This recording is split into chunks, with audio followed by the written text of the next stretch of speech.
Tous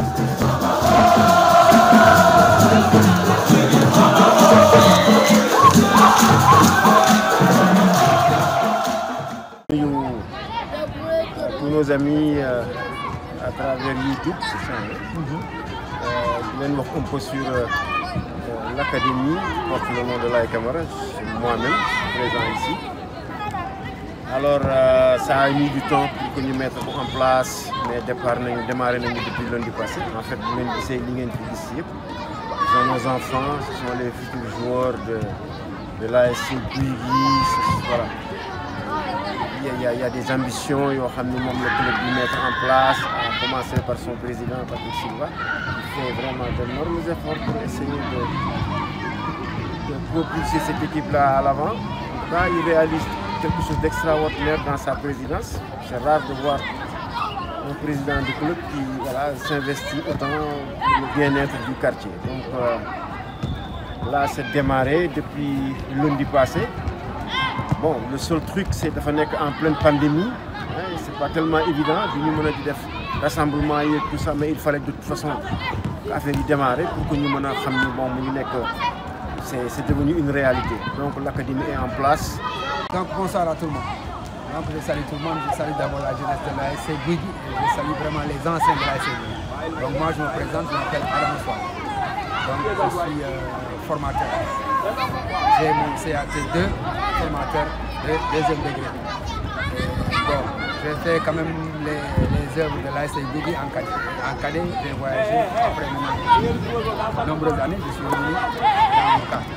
Et vraiment, qu'est-ce que je pouvais faire pour mon quartier? C'est vraiment d'apporter quelque chose pour mon quartier. Ce que j'ai appris à l'extérieur, on va quand même essayer de faire les charges des enfants, de les prendre en charge. C'est ce que j'ai en train de faire. Mais vraiment, je trouve que ici, dans le milieu de l'ASC Guigui, il y a tellement de potentiel, tellement bons petits joueurs qui sont là. Donc, il faudrait que les gens s'y mettent pour nous aider, pour qu'on puisse quand même réussir ce projet de l'ASC Guigui. D'abord, je suis Saïbou Boy, de Guigui. J'ai fait ma carrière ici à ASC Guigui, j'ai vu cadet, senior. Maintenant, j'ai arrêté ma carrière, maintenant je suis encadré.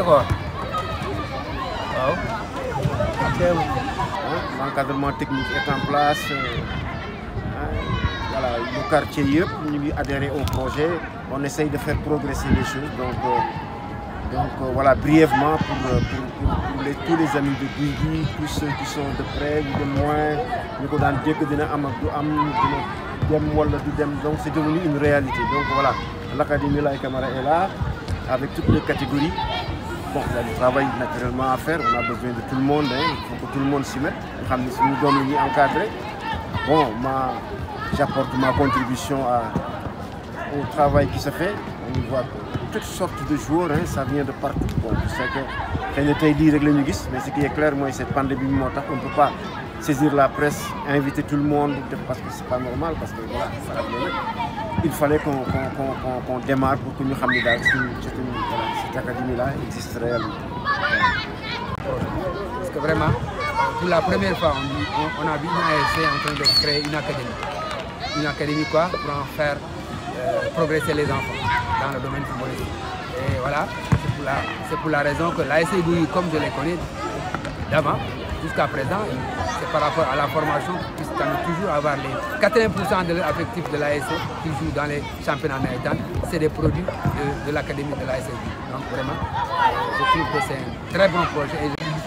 waaw lii moom lu baax la si quartier bi quoi parce que li fi manqué woon la peut-être génération jaar fi yëpp amuñu chance am lii quoi kon génération bi nekk fii bu ñu amee lii avantage day nekk si ñoom quoi parce que fii soo xoolee dafa bëri ci catégorie yi fi nekk dañoo bëri te amuñu ku leen jàppale quoi su Guy gi demee ba def centre formation Abdoulaye Camara ñu mun a retrouver waat jël génération yi nekk fii yëpp indi leen day dimbali gox bi quoi te day dimbali jeune talent yi tamit quoi. day tax jeune talent yi tamit am ci luñ jàpp affaire yooyu quoi parce que football moom sportif moom chaque jour da nga war di entraîner quoi soo bëggee progresser kon li suñ ko def dina mën a progresser jeunes yi nekk fii quoi fii ak dans quelques années nu mun fi génnee ay joueurs ay professionnels affaire yi war nañ fi mën a génn quoi. ñoo fi nekk voilà c'est mais yemale wuñu ko rek ci aussi pour le quartier parce que voilà il y a du monde. Ceux qui sont intéressés, je sais qu'on va avoir encore beaucoup plus de monde. Ça veut dire que quelque part, on aura besoin de nos soutiens sur le plan matériel, sur le plan surtout matériel. Parce que diriger une académie, ce n'est pas tellement facile. Comme dans la formation du jour, ce n'est pas tellement pédagogique, mais c'est plutôt fonctionnel. Moi, il faut des compétitions, il faut de l'espace. Espace bi lañ fi am, mais malgré ça on sait que c'est trop petit. Am na beneen espace bu nekk ci ginnaaw. J'ai discuté tout à l'heure avec certains responsables. Comme si ñun dans notre quartier la nekk, nous préférons l'utiliser di bàyyi ñeneen ñëw di ko utiliser aussi. Voilà, parce que terrain bi ñu am fii rek doyul.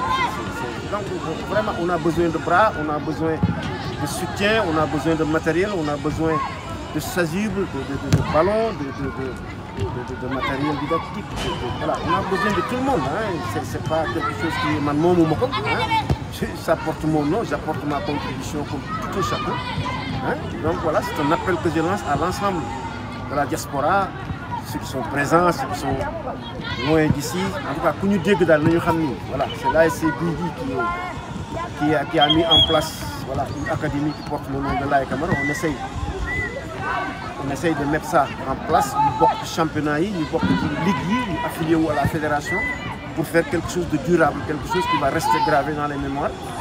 Et que tout n'est que bon, c'est une affaire de quartier, pourquoi pas, parce que nous sommes le footballeur de demain, c'est ce qu'on voit ici actuellement. C'est ça qui sont nos enfants. Il y a des débutants, poussins, Benjamin, Pupi, Cadet, Benjamin, Junior. Voilà, on n'a plus besoin d'aller débuter un jour Yombel, Kermassar, voilà.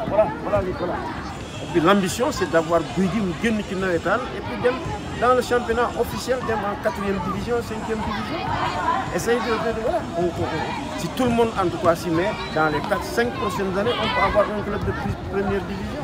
Pourquoi pas, comme Niaï, comme Stade de Carré, comme Yombel, comme voilà, un club officiel. Donc je crois que c'est ça le projet.